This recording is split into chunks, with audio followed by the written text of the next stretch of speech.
After slugging 53 homers in his rookie season, an MLB record, MLB fans have high expectations for Alonso in 2020.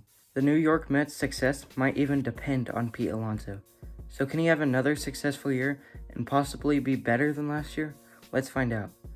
This is the place to be if you love baseball, so make sure to hit that subscribe button, and let's get on with the video.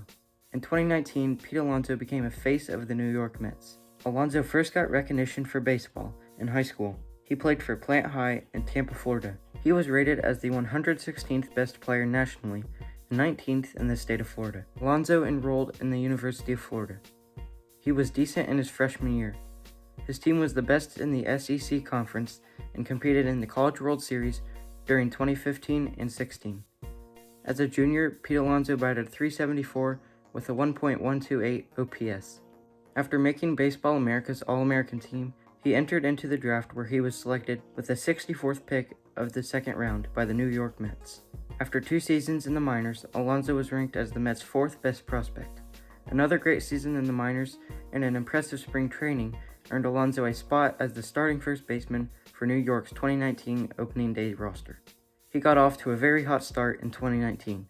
He was selected for the All-Star Game and Home Run Derby after homering 30 times and putting up a 1.006 OPS. At the 2019 Home Run Derby in Cleveland, Alonso's power was on the next level after winning the first 2 rounds and beating Vladimir Guerrero Jr. by 1 in the final round.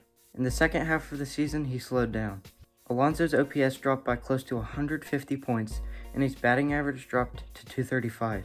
This should probably be concerning, but since Alonso was just a first-year player, he's not used to playing 160 games. It is not uncommon for a rookie to underperform in the back half of a season. Something that is concerning is Pete Alonso's strikeouts. In 2019, Alonso was 3rd in the majors for most strikeouts by a batter. With home runs being a valued stat in today's game, strikeouts are more common, but it doesn't look great when one of the best guys on the team strikes out 183 times. Now that we're past the concerns, let's look at the positives. Alonso is still 25 and has lots of time to improve. Another positive is Pete Alonso's ability to get on base. Last year, Alonso walked 82 times and had an on-base percentage of .358. He's a pretty good first baseman. He was 3rd in the NL with 12 errors, but over 160 games, that's really not that bad. Pete Alonso also led the league last year in extra base hits and was 2nd in total bases.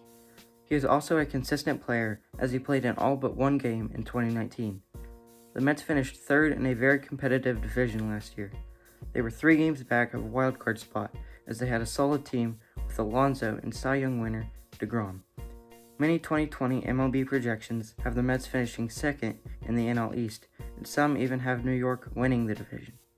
I'd say both are very possible, but the New York Mets' success in 2020 depends on Pete Alonso. The pitching is already there, the best pitching rotation in the MLB, frankly. The Mets lineup has some solid hitters in Jeff McNeil, Nimmo, Lowry, Cano, and Davis. If Pete Alonso can stay healthy and play just as good as he did last year, the Mets have a very realistic chance of making the playoffs this year. I think that's going to wrap it up. Thanks for watching, and make sure to like and subscribe.